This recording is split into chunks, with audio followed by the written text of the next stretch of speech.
Hey guys, this is Apple Gamer 24/7. I'm here to give you guys today a recap video of the Apple event that happened last Tuesday where Apple announced a whole bunch of new products.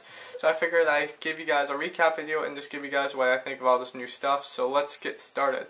So the first thing I do want to talk about is the new 13-inch MacBook Pro with Retina display. This is pretty much confirmed before the event even started. There were some leaked pictures on the internet that happened, I think, 2 days before the event that actually confirmed a 13-inch MacBook Pro Retina display. But it was pretty cool to see live from Apple. They had some demos with it. Just to give you guys some specs on it, it's 20% thinner than the previous generation MacBook Pro Retina display, in case you guys are wondering about that. It weighs 3.57 pounds, which is good for traveling. It's a pound lighter than the 15-inch, which is good because if you want to travel, if you're doing filming or any photography and you have to go on planes or any other transportation, you don't want to look around a big 15-inch laptop. The 13-inch laptop will probably be much easier to travel with, and it still has a good amount of processing power behind it. It has USB 3 support. That's probably given because Apple is transitioning over from USB 2 to 3, so it's probably all of its products in the future, now they all do, support USB 3.0, which supports better transfer speeds. Has 2 Thunderbolt ports, so you can hook up any Thunderbolt accessories such as a Thunderbolt display or a hard drive for any video or photography purposes. The resolution on the Retina display is 2560 by 1600 resolution. That's a crazy resolution. It definitely touts the Retina display. I believe it's the same resolution of the iPad 3. So if you know what an iPad 3 looks like, it's going to be the same resolution on the MacBook Pro 13-inch, which is a nice resolution and a very nice display to look at. It also has a HDMI port for hooking up to an HD TV in case you want to preview any video you've taken. If you're out in the field or doing anything like that, you can preview a video using a single HDMI cable. It has a 7-hour battery life, so you can get a full day's work out of it. You can worry about charging. Also supports the new MagSafe 2 connector on it as well, so you can use the MagSafe 2 adapter rather than the older MagSafe with the L-shaped connector. It also starts at $16.99, which is not a bad deal because the processor and the speed behind that you're going to get, this is pretty much a full desktop replacement, just in a smaller screen. But I do see this for people that are looking to do a lot of traveling, but they have to carry around a small laptop, or the 15 inches is too much for them. I think this is going to be a nice sweet spot for Apple, and I think it's going to eventually be taking out the legacy MacBook Pro that has the CD drive. They're still selling that one, I believe, in a 13-inch and a 15-inch configuration. Those didn't get updated, but this new Retina display, 13-inch, is really nice to see, and I think the Retina display will come across of all Apple's products down the future, going to the iMacs, and then pretty soon the LED cinema displays or now the Thunderbolt display.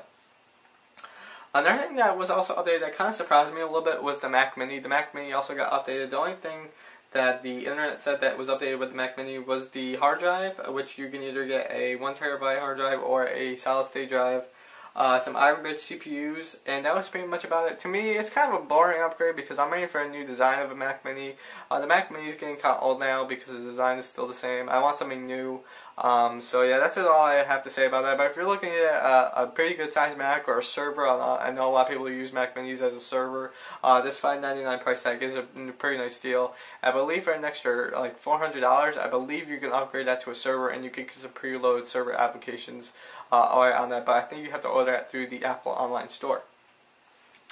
But anyway, the next thing that was also updated, which is very, very cool, is the iMac. The iMac finally got updated. We've been waiting for these for a while. I'm finally happy to see that they're updated. It has a very, very thin 5mm bezel, which is crazy thin. To me, when you look at it, it sort of blends in with your desk, or it's really thin to see. It looks like an HDTV, one of those really thin ones that sort of blend down on the wall. That kind of reminds me of what this is.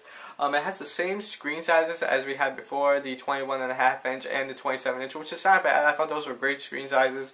I thought Apple might go back to a 24-inch display because the 21.5-inch is sort of small after a while. Like, I would like a bigger display without having to buy a Thunderbolt display, but I would like a 24-inch iMac to return because I thought that was a great screen size, and then you can upgrade to the 27-inch to get a little extra resolution. But anyway, they kept it with the 21.5-inch and the 27-inch models. They took the dual mics and the FaceTime HD camera over from the MacBook Pro around the display, so you can get some good video and audio when you're doing Skype calls or FaceTime, wherever the hell you do it. a FaceTime camera nowadays. It also has this new drive you can buy with it via the online store called the Apple Fusion Drive. And what this is that you can take a 256GB and up to 3TB of storage and sort of fuse it together. And what the OS does is sees it as a one single drive. So what you can do is that if say you the OS will put your Final Cut Pro X files and everything related to Final Cut Pro X, like the file and the program, on the solid state drive and load it off of the solid state drive. But say you don't use iMovie as much, what it will do is that the OS will put everything that's related to iMovie, all your projects, the iMovie app, on the spinning hard drive, and then when you go open iMovie for any other reason, it will load it off the spinning drive. So it's kind of, the OS kind of sees what programs you use on a daily basis and kind of picks out the programs you use most and puts it on the solid state drive, and then the ones you don't use at all on the traditional hard drive, which is good because the apps that you want to use a lot go on the solid state drive, and then the apps you don't use at all go on the hard drive, which I like a lot. And I believe some other Windows computers do it, but I think you have to configure it right, and if you configure it, it doesn't work as well. But I like how it's built into Mountain Lion, and it sort of takes care of all that configuring for you, which is pretty sweet. So I like it. So the prices for these iMacs is it's $12.99 for the 21.5-inch model, which ships in October, I believe, or November, or wherever time you're watching this. It's probably already out if you're watching this in December or January. And the 27-inch comes out in December for $17.99, which is not a bad deal. And you can also customize these on Apple Online to get better RAM, better CPU, and more hard drive space if needed, if the base models don't live up to your needs. There's a lot of iPad updates to this. Yes, the iPad Mini was announced. I'll talk about that last because it's probably the best thing that you guys want to hear more about. But what really surprised me the most is that Apple updated the full-size iPad. Now, it's not like a huge update. It's not an update that I would personally run out and go buy like the iPad 2 to 3 was. But it was a pretty useful upgrade for those people that want an iPad with a Retina display. The only updates I can see that don't relate to me at all is that it has an Apple A6X chip in it, which gives you better graphics and better CPU, which is nice. But to me, the A5X chip is still good enough for me and what I do. I mainly use my iPad for school and to watch Netflix and do other stuff like that. So the iPad 3 with the A5X chip is still fine. I'm really happy with it. I'm not looking to upgrade it. It also has expanded LTE support, so if you have an LTE iPad, which I don't, I just use my iPhone 5's LTE connection via the tethering hotspot, and I have LTE connection. But if you have an LTE iPad, it has expanded LTE connection, so not only in the states that you can get on AT&T and Verizon, but Sprint is finally getting on the LTE bandwagon if you have LTE in your area. Personally, I wouldn't get a Sprint iPad because it doesn't have any good LTE coverage where I am. There's barely any LTE coverage where I am with Sprint, but if you have Verizon or AT&T, it's okay. But getting on track, it has expanded LTE support, so more carriers are going to get the iPad overseas, and Sprint's going to get here in the US. And the Lightning connector has been updated, which is not a big deal for me. I'm still a big fan of the 30-pin connector. It really doesn't do anything. It really doesn't make a difference what connector I use. And to me, this is not really an upgrade that you would do if you had the third generation iPad. This is like a modern iPad. If you had the iPad 2 and you were waiting for this iPad to come, this is the iPad that you would now get. So now let's talk about the iPad Mini. This is the 7-inch tablet that Apple's been this has been rumored for at least a year or so after a lot of other companies release 7-inch tablets. But there's some key things that you need to know about this tablet is that you can hold it in your hand with one hand, so it's a one-hand operation. This is good for reading books or magazines, stuff like that. Pretty much what this tablet's going to be used for is books, magazines, the internet, and I wouldn't really consume any media on this, like big media. If I wasn't going to watch a movie on this, I would definitely use the full-size iPad to watch a movie, at least for me, but I think others out there would probably have different opinions. It has a 7.2 millimeter thin, so it's pretty thin, thinner than the 20% thinner than the full-size iPad. There you go.